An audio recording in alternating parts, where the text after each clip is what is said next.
Have you ever wondered how people are buying multiple properties without coming out of pocket every single time? I used to think that I had to save 15 to 20% over and over again just to fund my deals with conventional investment loans. And then, working in entertainment, going from show to show, always on the hunt for my next gig and then going on unemployment in between. That's the gist of most people who work in entertainment in Los Angeles. So affordability was a concern for me, especially in a tough market like LA. And even then, with FHA, you're stuck doing a deal a year at best. And that's just not scalable.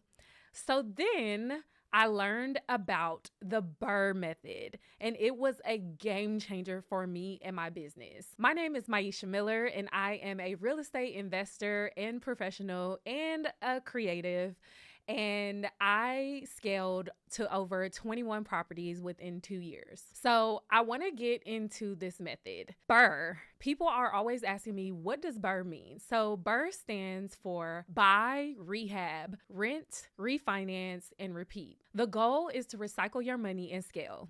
So I'm going to break this down so that you can understand a little bit better, because people are always asking me what my methods are and how I did it, how I scale so quickly. Buy. Step 1, do not make the same mistakes that I made and buy based on emotion. I used to walk into properties and just be like, oh, I love this property so much. I can do so much. I would look at the potential and I would buy based off of emotion. So don't make that same mistake, right? I'm here to share with you guys the mistakes that I made, and you absolutely don't want to buy a house based off of emotion or buying a house just because you love it. So you want to buy specifically based on numbers. So in real estate, you must know your numbers. You must know your numbers. Now, after bumping my head a bit, I don't think twice about if I'm going to walk away from a deal if the numbers just don't work. The most important numbers in a deal are purchase price, which is how much you purchased the property for, ARV, which stands for after repair value. Now, ARV is essentially what the property would be worth after you complete the rehab process. And that brings me to the next most important number, which is your rehab costs. And this one takes a couple reps, honestly, to get it. Project management was one of the things that took me a really long time. And that's just, a lot of investors experience the same thing. Unless you know somebody that is a really good stand-up contractor that also gives really good deals, this part might take a few tries to really get it down. You want to know your system. You want to know how to keep track of your numbers. And so your rehab cost is essentially your construction budget. So you want to put a list together for your contractor, including all the improvements that you envision and all the improvements that you want to make, and then get a contractor to place their bids. I recommend, and it's always been recommended, that you get a few bids, because when you get into the investor game, you are looking for the best deal and price. So it's extremely important to do your due diligence here. I have been screwed over by investors. Investors have taken my money. I can be a little litigious. And so I've had to learn really, really hard lessons. One of my mentors really expressed to me or put into perspective for me, Maisha, you don't want to spend, $2 chasing one. And so what that means ultimately is it's not always worth it to just sue somebody just because they ran off with your money. And I'm a Libra, so, justice and fairness means a lot to me.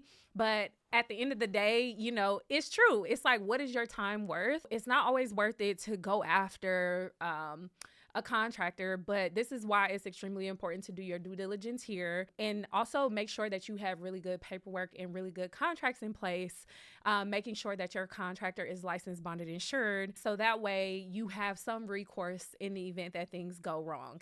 And when you're just getting started, 9 times out of 10, things will go wrong. Right? That leads me to the next thing, which is your exit strategy. So you want to know your exit strategy before you begin and you find a deal. If you are doing the BRRRR method, that means that your exit strategy is going to be refinance. And we'll get into that later because that's one of the R's in the BRRRR method. So if it's BRRRR, that means you're holding it and you're planning to rent it out.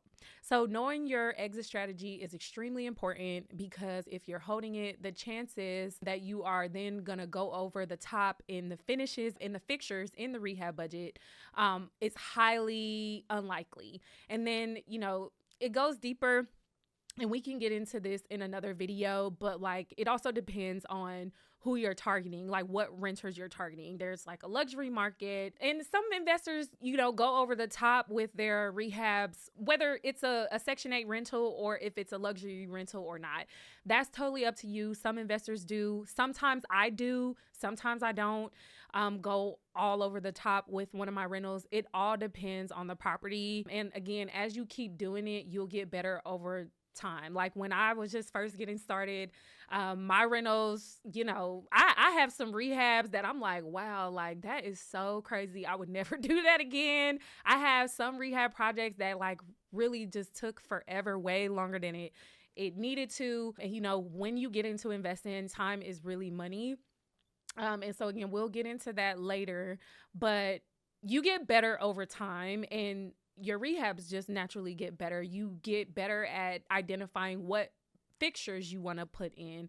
Some renters, depending on who you rent to, like and I guess it doesn't matter whatever tier of renter that you rent to, renters will tear up your property. It's like they're not treating it as though it's theirs because they don't own it. And so you want to just be mindful and consider this when deciding what tier of materials that you want to use. And, when the renters tear up your property, it can cause, you to have to redo a bunch of things when it comes to turning the unit when they move out. So these are all things you want to consider and factor in during the rehab process. So you want to think very strategically about this, which leads me to the next R, rehab. This is not HGTV. You want to focus on value, like areas in the home such as your kitchen, bathrooms, flooring, overall curb appeal on the exterior. See what the rentals in your market are doing and what finishes and fixtures are trending. You can then add your own personal touches as you get better, but when you're just getting started, there's no need to like reinvent the wheel. As you get more what they refer to as seasoned, as an investor, so will your team of contractors and your rehabs. You'll learn along the way, or as I like to call it, failing forward, because I have done a lot of failing forward with that rehab process, y'all. I have to be honest with that. The next R is rent. You want to get that right tenant, do your due diligence, do your background checks, have them fill out an application, and you're going to ensure that the deal cash flows. Now, along the way, I used to always think that you absolutely had to have a tenant in place to be able to refinance. But I do want to go on the record to say that this is not always the case. This depends very heavily on your lender. There are some lenders, depending on what loan product you use, which we're not going to touch on that, but I will touch on that in future videos if you guys are interested. But there are some lenders that will allow you to skip this step. And when they do, they're essentially just going off of market rents. They're determining what the market rents are. A lot of times that'll be determined by the appraiser. If you have a vacant property, I definitely wanted to share this with you guys because, again, like I mentioned, when it comes to real estate investing, time is money. And I, again, have failed forward. And so I learned the very hard way that sometimes the lender will actually not care if you have it rented out. They'll just go, off of market rents. And if it beats, whatever calculations or, their underwriting requirements, then you can still move forward to the next R. In terms of rent, starting out, I focused heavily on Section 8 tenants, and I still do in some markets that I invest in. Now, I know Section 8 tenants are not everyone's cup of tea, and I get it. I see both sides really, and we can talk about this more in a separate video. I definitely want you to comment below if you want me to talk about that. But although I run a business at the end of the day, I have to continually remind myself of this, that I'm running a business at the end of the day. I do particularly enjoy being of service and assisting families in need. That is me. That is my experience. I have the bandwidth for it. I would absolutely be lying to you if I told you that some voucher programs don't come with a unique set of challenges that you don't necessarily deal with when you're not providing affordable housing, but there are many benefits to doing so. And again, let me know if you want me to get into this in a separate video, but I personally think, like, regardless of Section 8 or regardless of whatever HUD program, even if it was a tenant that was just cash paying and didn't have assistance, you have to do your due diligence regardless. You can get a crazy tenant that is not, that doesn't have any assistance and be far worse off, honestly, in certain cases. So you just want to be sure to do your due diligence and rent the property. A lot of times, you have at this point brought the value of the property up. And so you can charge whatever the market rents are in those areas. So the next R is going to be refinance. Now, this is where the magic happens, the refinance process. This is where you go to the bank and say, hey, I bought this property for XYZ. I fixed it up. Now the property is worth more based on the work I've done. And then they give you a loan based on that higher value. So this is how you pull your money back out. A lot of times, if you have followed all the steps correctly, if you have done your due diligence, if you have ran your numbers, you will be able to do a cash out refinance. If your appraisal comes back short, then you will do what is called a rate and term finance to be able to complete the stabilization process. But the whole goal, obviously, is to pull your money back out. So I'm going to be honest with you. This is the step where people get stuck. And that is why appraisals matter.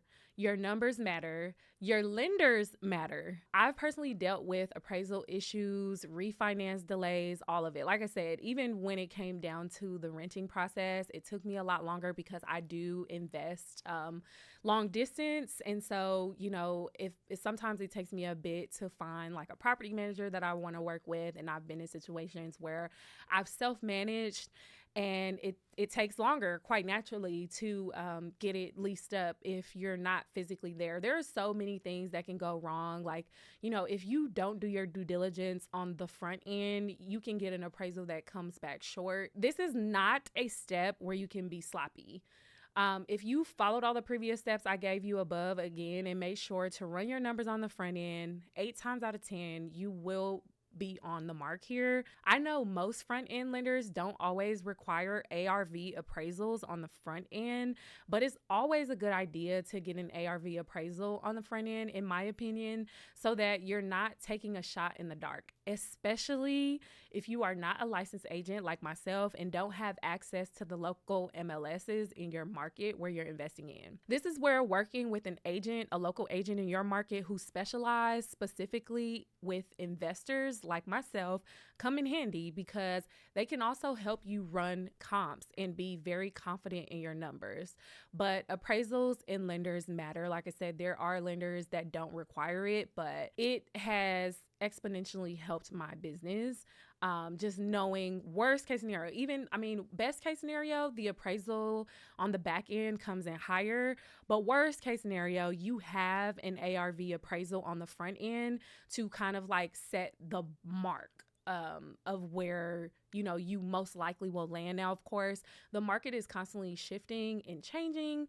And so there is a chance, especially in the beginning when it might take you longer to complete a rehab, that the market changes, because the market will often change. And the comps and the values are primarily being dictated based off of location and what other properties in your area are selling for. At least you have like some sort of marker from, an appraisal specialist, like an appraisal professional that is telling you, like, based off of your scope of work and your rehab project, this is how much your property will be worth once you complete that rehab project. Okay, and so the last step, the step that, really takes it to the next level and gets you to that point of scale that you really want is repeat. So essentially, you're taking that same capital. Hopefully, you were successfully able to pull some cash out, and you don't just go and splurge it unless you don't want to do it again and you've had enough and that was like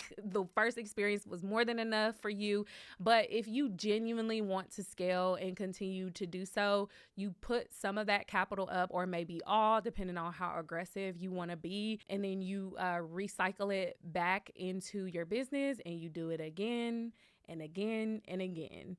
And that, my friend, is how portfolios are built. That is how I personally built my portfolio. Now, I will say I've learned some things along the way, and so I definitely want you to stay tuned because I'll be continuously sharing with you the hard lessons that I've had to learn. And I also want you to understand that I just gave you the framework, but what I didn't go into is how I run my exact numbers, how I structure my financing, how I avoid bad deals, because that's on a whole different level. And that's something that I'm going to break down deeper in future videos and in my upcoming resources. So if you're serious about building wealth through real estate, smash that subscribe button and that like button and follow for more, because this right here, this is just the beginning of your Millionaire Playbook.